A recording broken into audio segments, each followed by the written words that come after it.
Trayvon Martin killing. The calls for justice grow louder by the day. In focus and in depth tonight, Trayvon, race, and America. $656 million split three ways. Don't tell that to these people. Politics and religion like oil and water, and front and center in Wisconsin.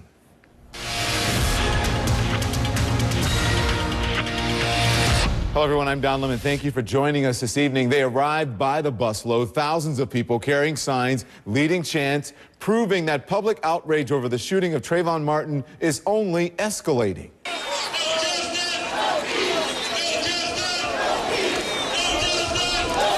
Justice for Trayvon. It was on their banners, on their signs, a mass of protesters marching on the Sanford, Florida police station, furious about the way investigators handle the Martin case. Police did not charge or even arrest George Zimmerman, the man who admits shooting Martin. The Reverend Al Sharpton says the anger won't relent until Zimmerman is booked and fingerprinted. If you shoot us in Sanford, it hits us in Harlem, it hits us in Chicago, it hits us in LA. We will stand together. George Zimmerman got suspicious when he spotted Trayvon Martin walking in his neighborhood on February 26 and followed him. What happened between them isn't clear, but Zimmerman claims he shot Martin in self-defense. Martin was not armed. Say it loud. I am. I am. You are. You are. We are. We are. Trayvon. Trayvon. And being 17-year-old. The reach of this case has gone far beyond Sanford, Florida. This is a rally in Washington, D.C. that you're looking at. Protesters held hands in a large circle, demanding justice for the slain 17-year-old. In just about an hour, we're expecting to see another show of support from Trayvon Martin and the family he left behind. It is happening in a place that was once very near and dear to his heart. John Zarella standing by live at the site of a candlelight vigil for Martin. John, is the crowd starting to gather now? Not quite yet, Don, but they will be here, and we've just been told that his parents are going to be here probably right around 6:30, so about an hour and a half from now. And you mentioned a place near and dear to Trayvon's heart. From the time he was 5 years old here at Fresano Park, he played football in the Optimist League up until the time he went to high school, when he kind of had a change of heart and decided he liked aviation more. And I'm joined by his coach, and Coach Horton. You coached him, Jerome, and you knew him growing up. And this event tonight, what do you hope to get the message out? And who's this for? This is truly for the Martin family, Tracy and Sabrina, to let them know that Trayvon was their son, but he also was Miramar Optimist's son. We watched him grow from 5 years old until 14, 15 years old. And we just want to let them know we're behind them 110%. They are not in this fight alone. We are fighting with them. And a lot of young men who he played with and grew up with are going to be here tonight. Yeah, at least maybe 100, 150 of them have reached out to me to tell me that they're going to be here in support of Coach Tracy. You think this is going to be a pretty emotional night? We were saying earlier that unlike so many of these other marches that have taken place, this one's very personal. The people that really knew him best are going to be here.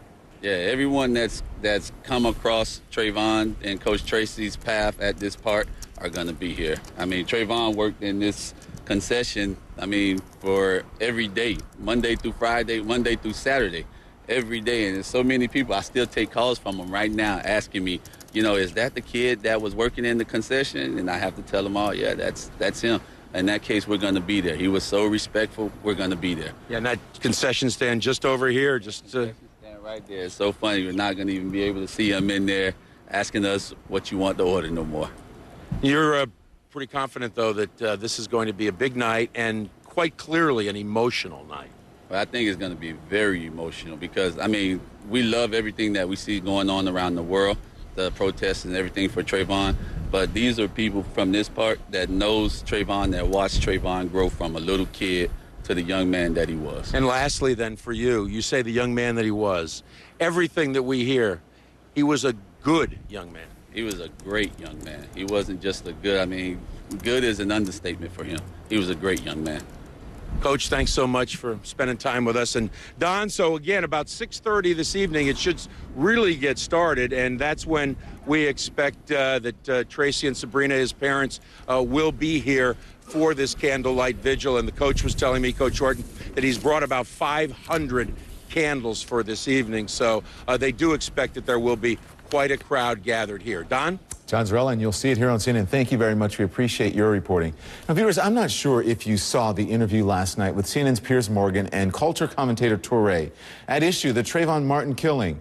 And I think it's safe to say that conversations similar to this one are taking place all across the country. Take a listen.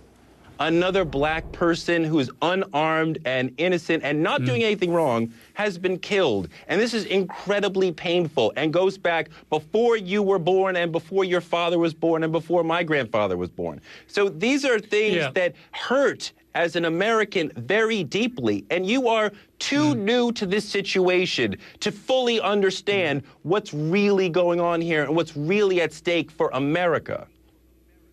What a load of fatuous nonsense you speak, Toure, don't you? You think you have the only right to speak about what's serious in America?